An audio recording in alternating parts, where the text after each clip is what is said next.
नमस्कार. सुहासिनीज किचनमध्ये तुमचे खूप खूप मनपूर्वक स्वागत आहे.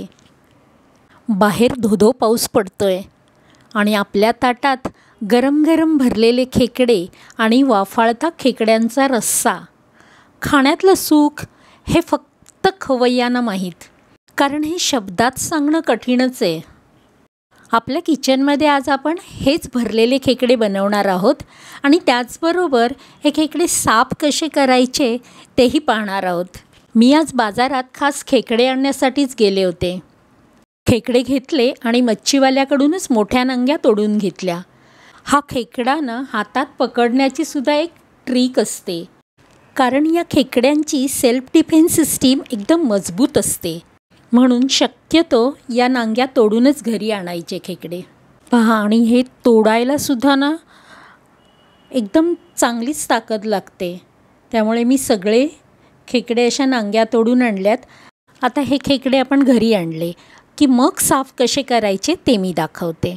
आता या खेकड्यांची मेन बॉडी म्हणजे त्याला पेंद्या म्हणतात, हे जे आहेत ते, आणि ह्या मोठ्या नांग्या ज्या आहेत त्या आणि हे छोटे पाय असं तिन्ही वेगळे वेगळे करायचे. आणि एक स्वच्छ ब्रश घ्यायचं. मी हे ब्रश फक्त हे खेकडे साफ करण्यासाठी ठेवलं आहे. ब्रशने घासून घ्यायचं, कारण हे खेकडे असतात ते चिखलात मातीत राहतात, त्यामुळे अंगावर त्यांच्या माती चिकटलेली असते. ते साधारण हाताने धुताना स्वच्छ होत नाहीत. आता या नांग्या आपण ब्रशने घासून घेतल्यात त्या 2-3 पाण्याने स्वच्छ धुवून घ्यायच्या आणि ह्या आपण बाजूला ठेवून देऊ. नंतर मग ह्या जे मोठ्या नांग्या आहेत त्या काढायच्या.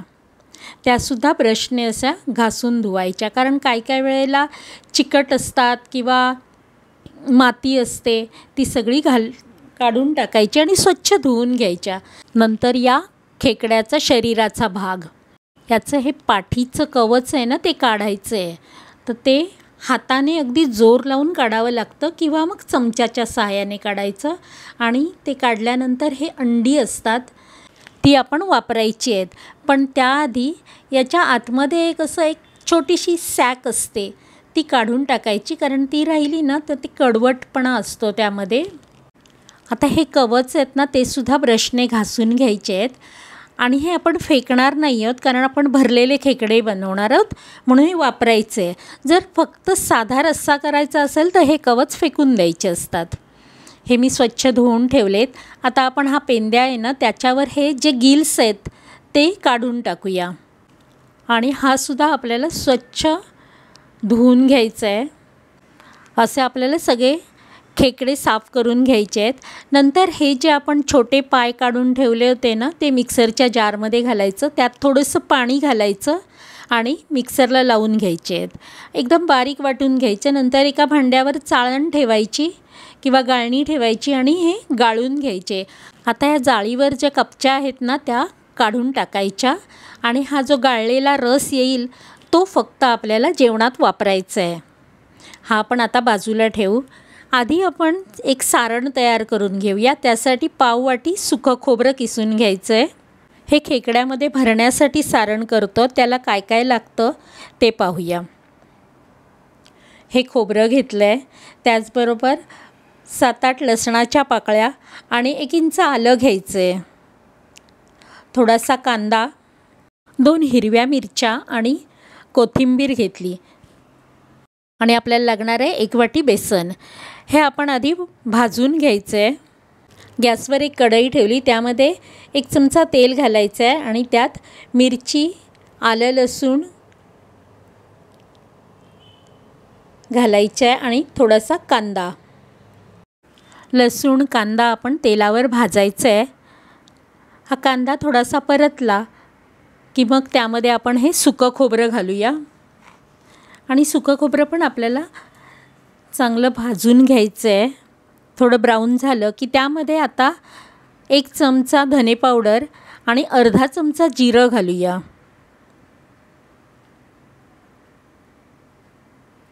आणि हे आपल्याला भाजायचं आहे.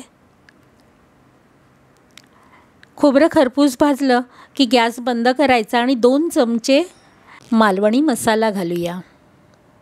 मसालाही यामध्ये मिक्स केला की मग हे सगळं काढून ठेवायचं आणि थंड करायचं आहे. आता याच कढईमध्ये 1 वाटी बेसन घातलं. बेसन चांगलं खरपूस भाजलं की मग ते खोबऱ्यामध्ये काढून ठेवूया. हे आता मिक्स करून घेऊया आणि थंड करत ठेवू. तोपर्यंत आपण रश्श्यासाठी खोबरं भाजायला घेऊ. परत गॅसवर कढई ठेवली. त्यामध्ये थोडंसं आलं, 10-12 लसणाच्या पाकळ्या आणि थोडा कांदा घालायचा आहे. कांदा भाजतानाच यामध्ये 6 मिरी आणि 2 लवंगा घातल्यात. आता हे सर्व भाजायचं आहे. कांदा चांगला ब्राऊन झाला की मग त्यामध्ये ओलं खोबरं घालायचं आहे आणि हे खोबरंसुद्धा आपल्याला खरपूस भाजून घ्यायचं आहे. खोबरं भाजलं की मग गॅस बंद करायचा आणि कोथिंबीर घालायची. आता हे वाटप आपण थंड करायला ठेवून द्यायचं आहे. तोपर्यंत आपलं सारणासाठी केलेलं वाटप आहे ते आपण मिक्सरला लावून घेऊ. वाटताना शक्यतो कमी पाण्याचा वापर करायचा किंवा सुकंच वाटायचं. आता गॅसवर परत एक कढई ठेवली. कढईमध्ये 2 चमचे तेल घातलं. तेल तापल्यानंतर हे जे सारणासाठी वाटप काढलं आहे ते घालायचं आहे. मिक्सरच्या जारमध्ये थोडंसं पाणी घालून तेही यामध्ये घालायचं आणि हे अगदी परतत राहायचं आहे. जराही गॅस मोठा करायचा नाही. कमी गॅसवर हे भाजायचं आहे कारण यामध्ये बेसन आहे तर ते खाली लागू शकतं. म्हणून सतत परतायचं आहे अगदी घट्ट होईपर्यंत. आणि यामध्ये मी थोडासा चिंचेचा कोळ घातला आहे. चवीपुरतं मीठ घातलं. आता हे एकदम घट्ट म्हणजे अगदी कढई सुटायला लागेपर्यंत हे पहा असं गोळा व्हायला हवा. या सारणाने पूर्णपणे कढई सोडली की मग हे आपल्याला कढईतून काढून घ्यायचं आहे. आता हे थंड करत ठेवायचं आहे आणि आपल्याला हे खेकड्यांमध्ये भरायचं आहे. हे सारण थंड झालं आहे. आता हे खेकड्यामध्ये असं व्यवस्थित लावायचं. हे जे कवच आहे ना म्हणजे शेल आहे त्याचं त्याच्यामध्ये भरायचं. नंतर मग त्याचबरोबर एका पेंद्यामध्ये पण भरायचं. असं व्यवस्थित दाबून भरायचं आहे आणि असं भरलं ना की मग हा जसा खेकडा होता तसंच हे परत शेलमध्ये लावून द्यायचं आहे. हे पहा असं लावलं ना की मग याला दोरा बांधायचा म्हणजे हे रश्श्यामध्ये निघणारही नाही. म्हणून दोरा गुंडाळायचा आणि गाठ मारून ठेवायची. अजून एक दाखवते. हे बघा आपण अजून एक भरून घेऊया. घट्ट भरायचं आहे.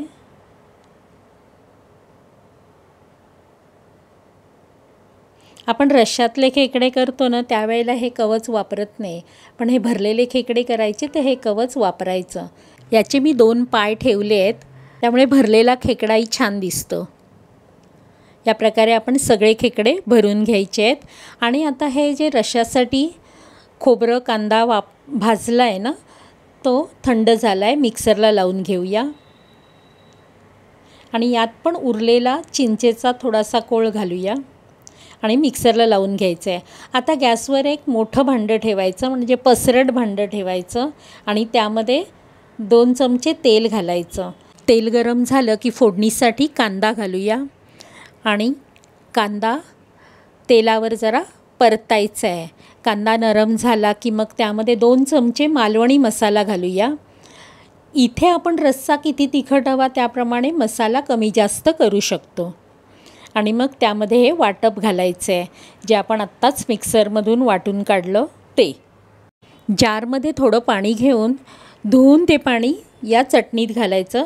त्यामुळे काय होतं की लागलेलं खोबरं वगैरे वाया जाणार नाही. चटणी ढवळायची आहे म्हणजे हा जो मसाला आहे तो आणि चटणी व्यवस्थित मिक्स होईल. आता यामध्ये ह्या ज्या मोठ्या नांग्या काढून ठेवल्या आहेत ना त्या घालायच्या आहेत आणि थोडं पाणी घालून या नांग्या शिजवायच्या आहेत. आपण जे छोटे पाय होते ते मिक्सरला लावले आणि गाळून त्याचा रस काढून ठेवला होता तो घालायचा. या रसामुळे या रश्श्याला चांगली चव तर येतेच पण हा खूप पौष्टिक असतो. यामध्ये कॅल्शियम भरपूर प्रमाणात असतं. आता यामध्ये आपल्याला घालायचं आहे चवीपुरतं मीठ. खेकड्यात भरण्यासाठी जे सारण केलं होतं ते थोडंफार उरलं असेल तर तेही यामध्ये घालायचं.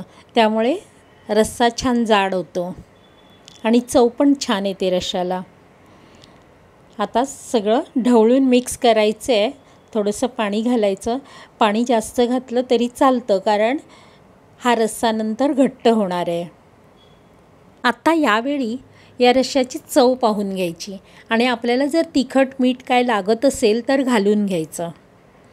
आणि नंतर मग हे जे भरलेले खेकडे आहेत ते असे रश्श्यामध्ये लावून घ्यायचे. सगळे खेकडे लावून घेतले की मग याच्यावर एक झाकण ठेवायचं आणि चांगली 10 मिनिटं आपल्याला हे शिजवून घ्यायचे आहेत.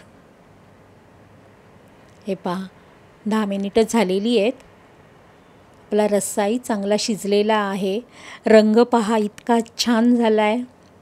आम्ही कोकणामध्ये याला भरलेले खेकडे म्हणतो, तर काही ठिकाणी याला भरलेल्या चिंबोऱ्या म्हणतात.